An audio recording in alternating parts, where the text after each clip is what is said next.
vamos a hablar el día de hoy de la depresión. Es muy importante que hablemos de este tema porque existen muchos mitos alrededor de ella. Es fundamental que conozcamos algunos aspectos porque puede ser que en algún momento de nuestra vida todos nos podemos confundir con la depresión. Todas las personas pasamos por un episodio de tristeza al cual solemos llamar depresión, o podemos decir es que estoy deprimido, pero no necesariamente tiene que ser depresión. Puede ser que sea solamente un periodo de tristeza provocado o causado por alguna situación externa.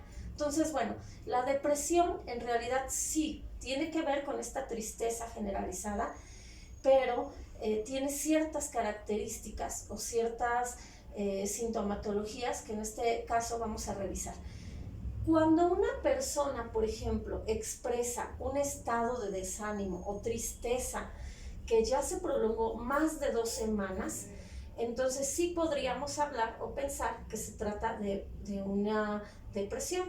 Bueno, entre las características que tiene la depresión es que existen algunos factores que hay que considerar. Por ejemplo, puede ser que la depresión sea endógena o exógena.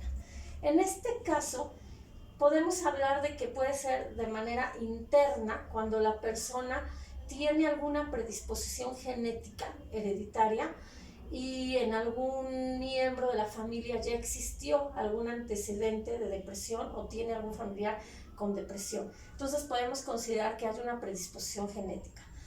De manera exógena pueden ser factores externos que la persona no puede controlar y que pueden referirse, por ejemplo, a una pérdida de un empleo, a un duelo cuando fallece un familiar, a una ruptura amorosa o alguna situación que le genera este estado de tristeza, pero que puede prolongarse y llevarnos a un episodio depresivo.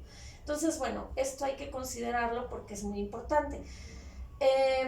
Otro aspecto que es importante considerar es que la depresión tiene una base fisiológica, una base que se relaciona con ciertas sustancias químicas.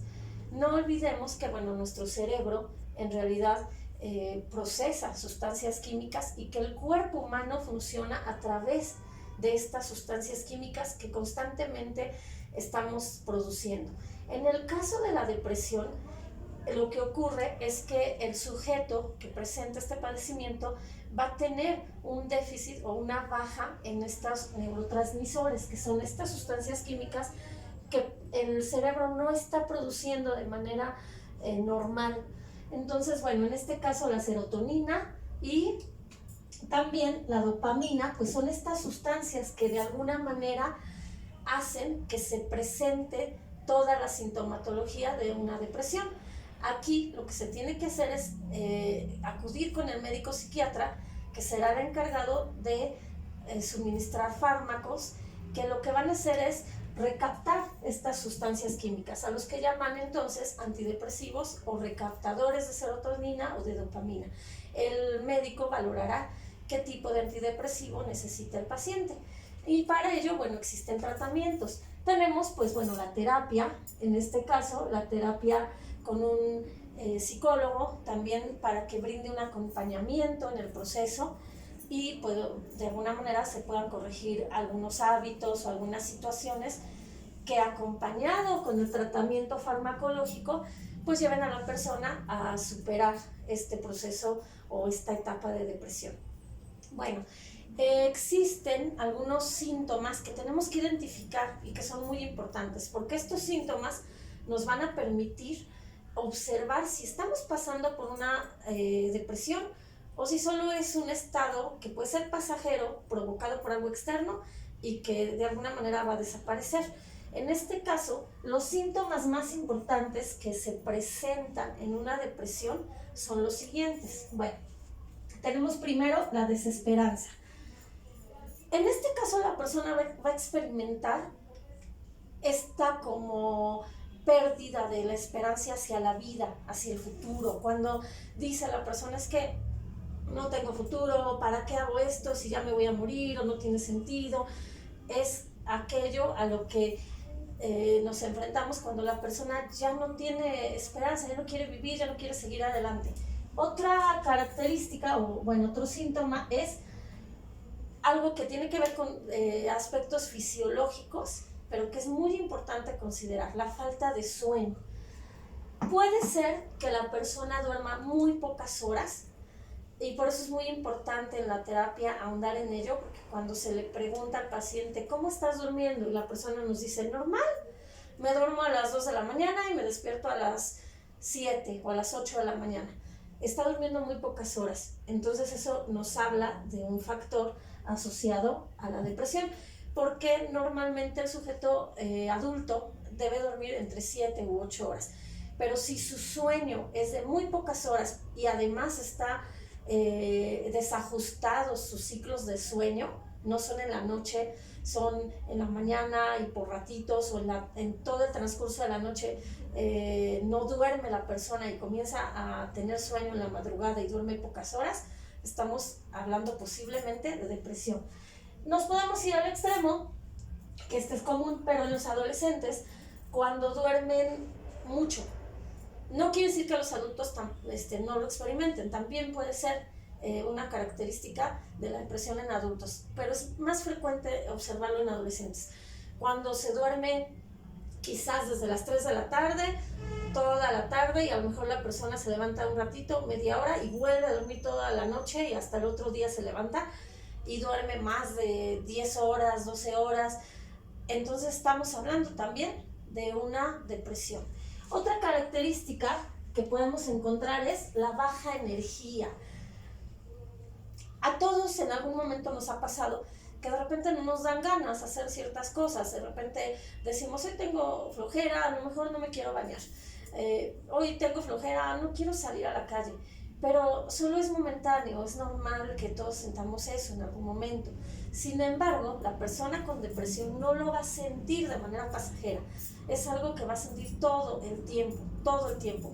Incluso esta baja de energía es tan severa que la persona puede no sentir ganas ni siquiera para hacer cosas básicas como bañarse, como lavarse los dientes, y esté en la cama y no tenga ni siquiera fuerza para levantarse y hacer sus cosas que tienen que ver incluso con la higiene personal. Entonces, bueno, aquí estamos hablando de esta baja de energía que ya afecta mi vida cotidiana, mi vida normal. A eso se refiere. Otro aspecto que tenemos entonces es aquí la baja de ánimo. Estamos hablando de esta sensación como de tristeza, como que nada nos emocione, y puede pasar algo muy bonito en ese momento en la familia y nosotros no sentimos emoción, no tenemos como ánimo, incluso a lo mejor de celebrar un cumpleaños, nada, ¿no? Bueno, otra característica es la agulia. En este caso, la agulia se refiere a normalmente es lo que conocemos como apatía, ¿no? Y cuando decimos, es que esta persona es muy apática, le decimos, ¿por qué no te pones a estudiar? ¿Por qué no aprendes un idioma? Porque dice, no, es que ¿para qué? O no tengo ganas. Sí puede ser que una persona pase por un proceso de falta o de interés o apatía, pero aquí ya se focaliza de una manera como general. Apatía es lo que conocemos como apatía, pero aquí es abulia y se conoce así porque es falta de ganas de hacer cualquier cosa. Nada le interesa a la persona. Tenemos otra característica que es la de anedonia. En este caso, la anedonia se refiere a aquellas cosas que antes me motivaban, que antes me gustaban y que de repente ya no me gustan. Por ejemplo, quizás a mí me gustaba mucho hacer ejercicio y normalmente me levantaba a las 7 de la mañana, iba a hacer ejercicio, hacía 1 hora, pero de repente ya no me gusta. Me gustaba salir con mis amigos y ahora me llaman y ya no quiero salir. Me gustaba ir a trabajar, pero ahora ya ni siquiera me gusta mi trabajo, ya es algo que incluso me incomoda o no tengo ganas de ir porque no me interesa, no me gusta. Aquí específicamente se refiere a perder el gusto por las cosas que habitualmente, antes de la depresión, sí nos gustaba hacer y las hacíamos con gusto. Entonces, bueno, hay que tener cuidado con esto. Tenemos otro factor que es la baja autoestima. Bueno, aquí en este caso, cuando la persona comienza a experimentar la depresión, pues empieza a dejar de hacer cosas, empieza a dejar de socializar, empieza a dejar de hacer cosas que le gustaban, empieza a mostrar esta apatía de la que hablábamos, empieza a mostrar desinterés por las cosas, y eso obviamente va a generar baja autoestima. La persona se va a sentir incapaz, se va a sentir fracasada, se va a sentir mal consigo misma, porque ya hay cosas que no está haciendo y que deja de hacer. Sin embargo, no encuentra una explicación, porque puede ser que tenga la idea de querer hacerlas, pero no puede realizarlas. Y asociado a ello, pues empiezan a surgir una serie, aquí lo vemos, una serie de problemas fisiológicos. Puede ser que se presente como cansancio, problemas estomacales, estreñimiento, incluso algunos síntomas como náuseas, vómito. Esto sí llega a ocurrir, son problemas fisiológicos que se asocian a la depresión. Otros síntomas que podemos encontrar es los sentimientos de fracaso. Como decíamos, aquí, bueno, tiene que ver también con la autoestima, pero todo esto que estamos experimentando, si una persona duerme 5 horas, pero no las duerme en su ciclo normal de sueño y las duerme en el día, obviamente deja de hacer cosas. Y eso le va a provocar que quizás pierda su empleo, que quizás deje de asistir a la escuela, que quizás deje de salir con sus amigos. Y eso le va a provocar sentimientos de fracaso, de que todo lo está haciendo mal, de que no está haciendo bien las cosas. Tenemos otro síntoma que es el nerviosismo. A veces los pacientes dicen, es que me siento nervioso y no sé por qué, es que todo me da nervios, todo me da ansiedad. Bueno, es uno de los síntomas de la depresión, que tiene que ver con la angustia generalizada. El sentirme angustiado por todo, porque si tal vez va a temblar, porque si no salgo y alguien a lo mejor me puede contagiar de COVID, porque si todo me da miedo, todo, hasta incluso ya situaciones muy cotidianas, por ejemplo, hablarle a alguien o salir a comprar algo y es que me da pena decirle a la persona, o es que no quiero hablar en público, o es que todo provoca una angustia impresionante. El sujeto vive normalmente en este trastorno angustiado por todo. Entonces, bueno, es un factor muy importante. Otro aspecto es trastornos de alimentación, que tiene que ver incluso también con esta parte fisiológica. Aquí hay que cuidar mucho esta parte porque puede ser que la persona coma mucho en exceso, aunque sepa que está mal, o que coma comida chatarra, por ejemplo, exageradamente, o puede ser que coma muy poco o que pierda el apetito. Incluso cuando se pierde el apetito y la persona come muy poco, la comida tiene un sabor diferente, como a fierro, no lo tolera, entonces comen muy poquito. Son esas personas que normalmente en esta situación de pérdida de apetito comen una vez al día, ¿no? Y aquí, bueno, se observa estos trastornos de alimentación. O al revés, la persona que todo el día está comiendo y come generalmente carbohidratos, azúcares, porque de alguna manera va a tratar de compensar el cuerpo esta falta de estas sustancias químicas. Entonces va a comer azúcares, carbohidratos, para poder tener o sentir que recupera un poquito esta energía. Sin embargo, pues no es la solución. Tenemos también otra situación que se llega a presentar, que es, en este caso, el llanto. El llanto puede ser un llanto por todo, que la persona llore por todo, por cualquier cosa, o al revés. También llega el momento en que el paciente o la persona refiere que ya no puede ni llorar por nada, ¿no? Es tanto la tristeza, la baja de ánimo, la baja de energía, que ya ni siquiera puede llorar. O al revés, el llanto por todo. Entonces hay que observar este aspecto también. Otra situación que se presenta son los sentimientos de culpa. Es común que la persona empiece a culparse a decir, es que no puede ser que no pueda levantarme, es que no puede ser que no tenga ganas de trabajar, es que no puede ser que todo lo haga mal, es que no puede ser que todo me salga mal, y se empieza a culpar.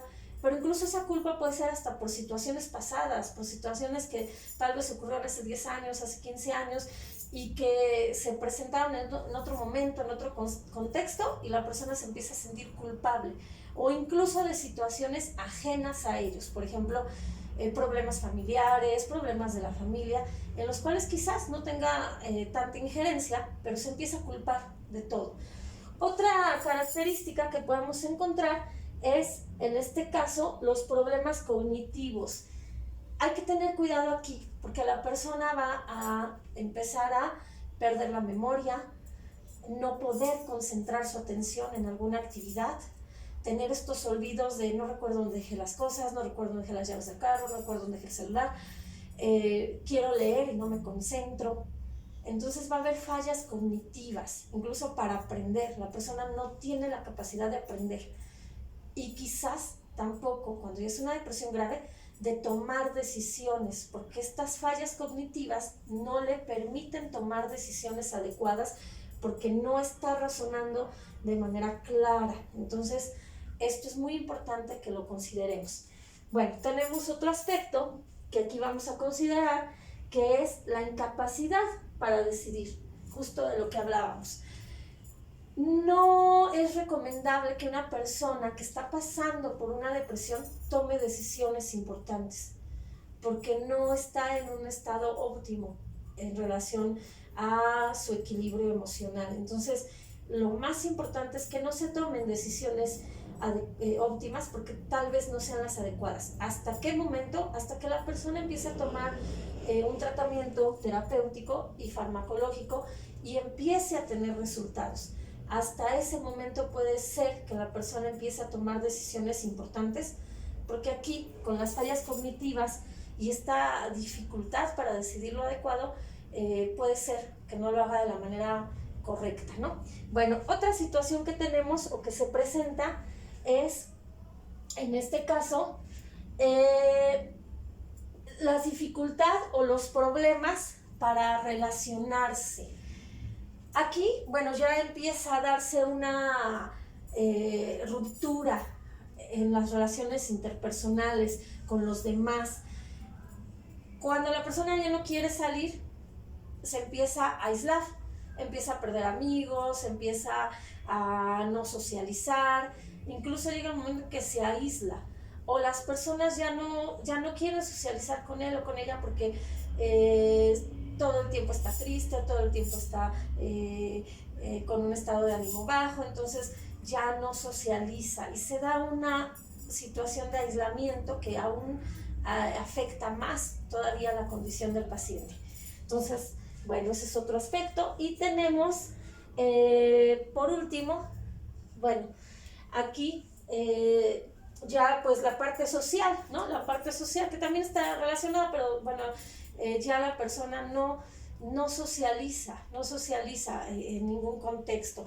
Y es importante porque también deja de socializar en otros contextos, no solo con los amigos, también en el trabajo. Ya no quiere interactuar con las personas del trabajo, o en la escuela, ya no quiere asistir a la escuela porque ya no quiere socializar con los compañeros ni con nadie. Entonces esto hay que considerarlo. No solo tiene que ver con la parte de los amigos, de las amistades, también tiene que ver con los otros contextos. Cuando ya estamos hablando de una situación en un adulto, el contexto laboral, el contexto escolar, en un joven, en un adolescente, la persona es tanto el temor a socializar que deja de asistir a estos contextos. Bueno, entonces estos son los síntomas que puede presentar una persona con depresión. Sí es muy importante que los consideremos, y que si nosotros observamos que alguien cercano a nosotros o nosotros mismos estamos experimentando algunos de estos síntomas, tomemos las medidas adecuadas de ir a un psicólogo, acudir con un médico psiquiatra, que son los especialistas que nos pueden ayudar a atender este tipo de problemáticas. Si se prolonga más de 2 semanas algunas de estas manifestaciones, sí es importante acudir con ellos. Otra situación importante es que normalmente, si nos suministran algún fármaco, Los fármacos van a tardar un tiempo en hacer su proceso químico, entonces no es que yo tome el medicamento, porque a veces las personas piensan esto, ¿no? Que yo tomo el medicamento y a los 2, 3 días yo me voy a sentir mejor. No, no es así. Hay que esperar 3 semanas aproximadamente en promedio a que empiece el medicamento a generar cambios. Sin embargo, el tiempo es más prolongado de su uso y tenemos que estar conscientes de ellos, de este aspecto, porque a veces decimos que ya está tomando el medicamento y no funciona, no le sirve de nada. No, también es importante que se considere que no es cómodo el tomar el medicamento. A veces puede traer otro tipo de situaciones que no son daños, no es que el medicamento dañe, pero sí puede traer algunos efectos y el médico pues no lo indicará. Sin embargo, hay que estar atento a ello. Y si hay que tomar algún antidepresivo, hay que hacer acompañado del apoyo terapéutico.